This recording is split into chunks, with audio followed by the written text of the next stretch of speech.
मैं गौरव कुमार मित्तल, प्रवक्ता विद्युत अभियांत्रिकी, जीपीसी करौली। आज हम यूनिट 5 एसी सर्किट के topic AC through RL circuit के बारे में पढ़ेंगे, जो कि एग्जाम पर्पज से इम्पोर्टेंट है। तो सबसे पहले हम एसी सर्किट में आरएल एसी सर्किट को पढ़ेंगे, तो उसमें देखेंगे कि एक रेजिस्टेंस आर और एक इंडक्टेंस एल, दोनों को सीरीज में कनेक्ट कर दिया जाए और एसी सोर्स से कनेक्ट कर दिया जाए, B equal to B M sine omega T से कनेक्ट कर दिया जाए, तो सर्किट में क्या होता है। सबसे पहली बात तो हमने क्या करा, एक आर रेजिस्टेंस एल इंडक्टेंस को एक AC source B equal to B M sine omega T से कनेक्ट कर दिया, जिसके द्वारा सर्किट में करंट फ्लो हुई I, और रेजिस्टेंस R के अक्रॉस जो वोल्टेज आया VR, और इंडक्टेंस L के अक्रॉस जो वोल्टेज आया वो है VL। और हम जानते हैं कि B equal to B M sine omega T में Bm maximum voltage of the sine wave form, omega angular frequency, T time. बात क्लियर। L का जो रिएक्टेंस होगा वो होगा XL, और वो हम जानते हैं वो होता है ओमेगा L। बात क्लियर, कोई दिक्कत नहीं यहाँ तक। तो हमने क्या देखा, एक रेजिस्टेंस और एक इंडक्टेंस को सीरीज में कनेक्ट कर दिया, किसके थ्रू, एक एसी सप्लाई के साथ में सीरीज में लगा दिया, जिससे करंट फ्लो हुई। कौन सी करंट फ्लो हुई, एसी सप्लाई से कनेक्ट है तो करंट भी एसी सप्लाई होगी, करंट आई। बात क्लियर। अब ये देखना है कि ये जो वोल्टेज है उससे करंट कितनी आगे रहती है या पीछे रहेगी। तो ये हम जानते हैं कि रेजिस्टेंस के थ्रू अगर खाली केवल रेजिस्टेंस हो, ओनली रेजिस्टेंस हो, उसमें एसी सप्लाई कनेक्ट कर दी जाती है, तो उसमें जो वोल्टेज और करंट और वोल्टेज दोनों इन फेज रहते हैं, मतलब वोल्टेज और करंट के बीच में जो एंगल आता है वो 0 आता है। बात क्लियर। और अगर केवल ओनली एक रेजिस्टेंस को एसी सप्लाई से कनेक्ट कर दिया जाए तो वोल्टेज और करंट के बीच में जो एंगल आता है वो 90 डिग्री आता है। अब इस 90 डिग्री में करंट आगे रहेगी वोल्टेज से या पीछे रहेगी, तो अगर ओनली इंडक्टेंस कनेक्ट हुआ है वोल्टेज एसी वोल्टेज से, तो उसमें करंट वोल्टेज से 90 डिग्री पीछे रहती है। इसको टेक्निकल टर्म में समझें तो वोल्टेज से करंट 90 डिग्री लैग करती है। क्या करती है, 90 डिग्री लैग करती है। तो आर में voltage and current in phase रहते हैं, एक ही फेज में रहते हैं, और एल में वोल्टेज करंट से 90 डिग्री लीड करता है, या फिर ऐसे बोल सकते हो करंट वोल्टेज से 90 डिग्री लैग करती है। बात क्लियर, समझ में आई बात, कोई दिक्कत नहीं यहां तक। तो हमने देखा सबसे पहले कि अपन ने एक करंट मान ली। अब अपन इसका फेजर बनाने जा रहे हैं, तो सबसे पहले अपन क्या करेंगे, एक करंट मान लिया, एक्स एक्सिस पे क्या मान ली, करंट मान ली। अब हम जानते हैं कि जो केवल ओनली रेजिस्टेंस कनेक्ट होता है इससे, तो अगर आई करंट इससे जा रही रेजिस्टेंस से, इसके अक्रॉस वोल्टेज कितना है, बी आर। कितना वोल्टेज है, बी आर। कितना वोल्टेज है, बी आर। तो हम जानते हैं कि रेजिस्टेंस में करंट एंड वोल्टेज क्या रहते हैं, इन फेज रहते हैं। तो ये अपन ने बी आर लिख दिया। वोल्टेज और करंट के बीच में रेजिस्टेंस के मतलब कितना एंगल है, 0 एंगल है। कितना एंगल है, 0 एंगल। बात क्लियर। अब इस इंडक्टेंस से करंट कितनी जा रही है, आई। इसके अक्रॉस वोल्टेज कितना है, VL। तो करंट और वोल्टेज के मध्य कितना एंगल होगा, 90 डिग्री। और कैसा रहेगा, करंट वोल्टेज से 90 डिग्री आगे रहेगी या पीछे रहेगी, करंट वोल्टेज से 90 डिग्री पीछे रहेगी, क्योंकि इंडक्टर है, इंडक्टर में करंट क्या रहती है, वोल्टेज से 90 डिग्री पीछे रहती है। बात क्लियर।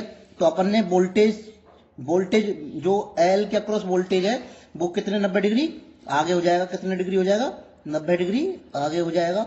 इसको लिख दिया BL। बात क्लियर, कोई दिक्कत तो नहीं यहां तक, ठीक बात। अब BL और BR के बाद कितना डिग्री एंगल है, 90 डिग्री एंगल, ठीक बात।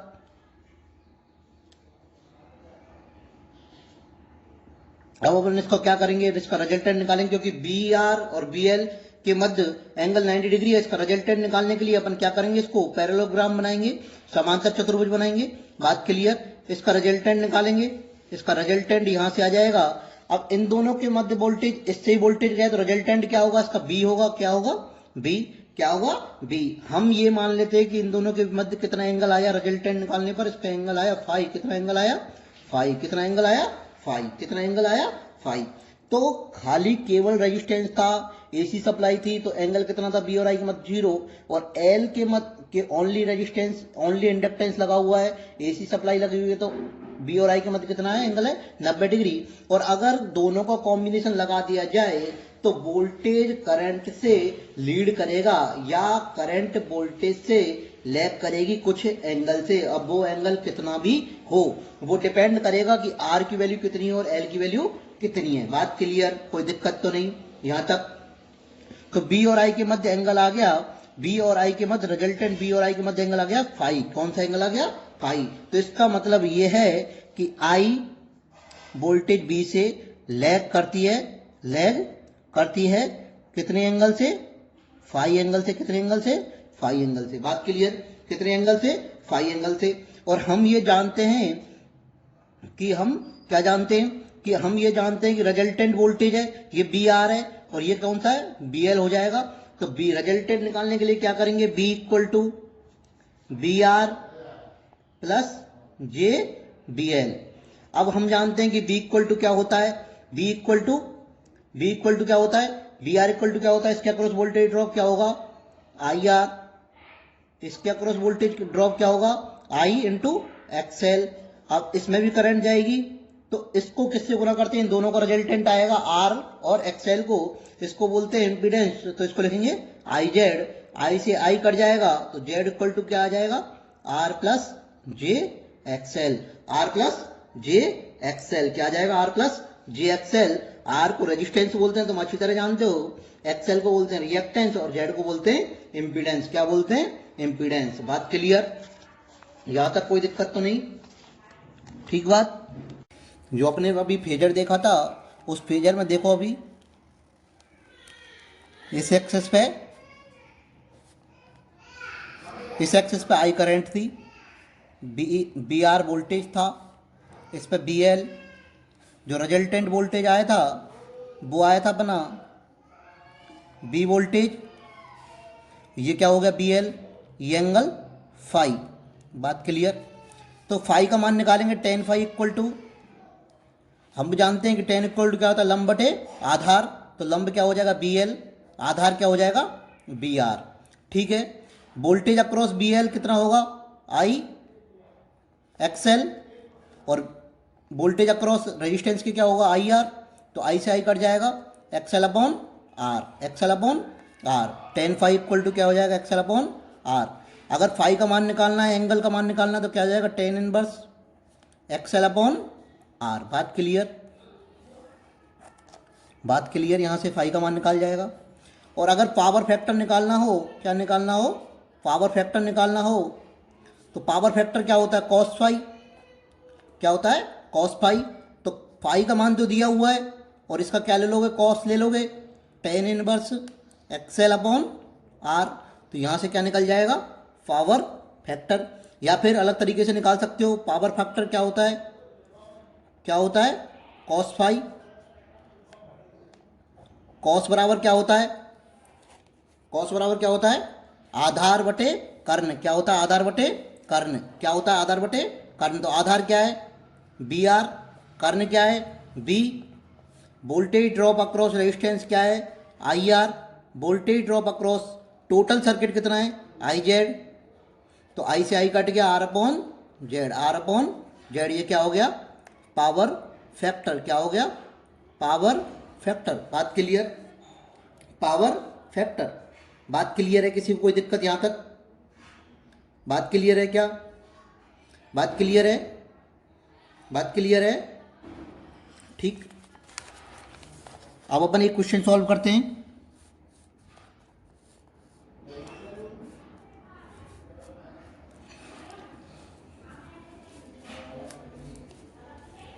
एक एसी सर्किट में एक एसी सर्किट में 4 ओम रेजिस्टेंस का 4 ओम का प्रतिरोध और 5 ओम रिएक्टेंस इंडक्टिव, कौन सी रिएक्टेंस? इंडक्टिव रिएक्टेंस, 5 ओम इंडक्टिव रिएक्टेंस सीरीज में कनेक्ट कर दी जाए। किस में कनेक्ट कर दी जाए? सीरीज में कनेक्ट कर दी जाए।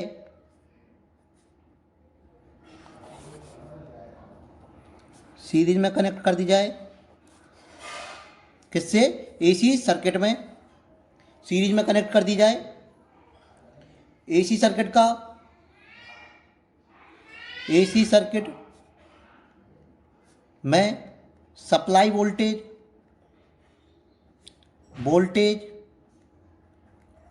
100 वोल्टेज है एंड फ्रीक्वेंसी 50 हर्ट्ज है।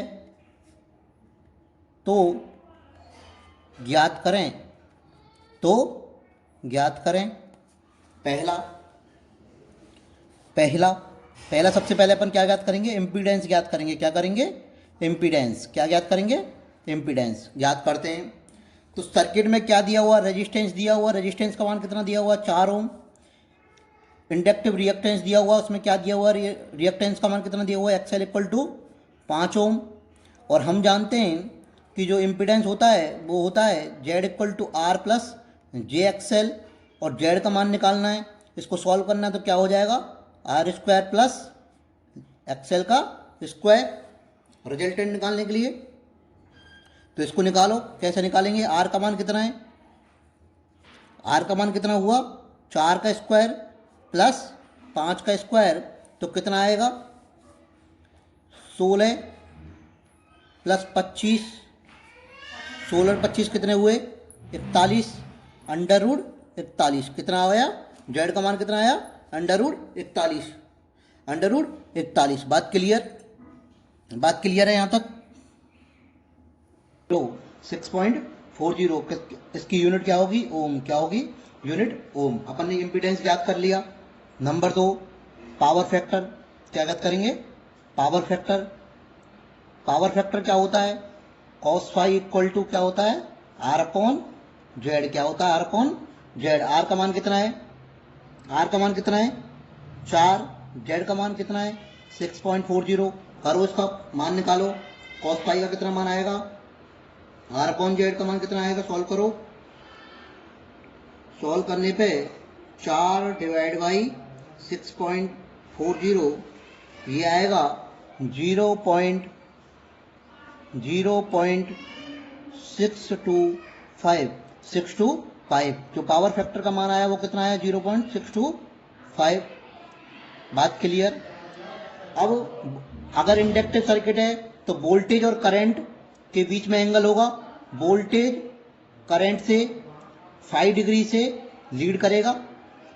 बात क्लियर है? या फिर ऐसे लिख सकते हो, या आई वोल्टेज से 5 डिग्री एंगल से लैग करेगी। बात क्लियर? तो उस फाई का मान निकालने के लिए कैसे निकाला था अपने? Formula tan inverse XL upon R. निकालो इसका मान कितना आएगा?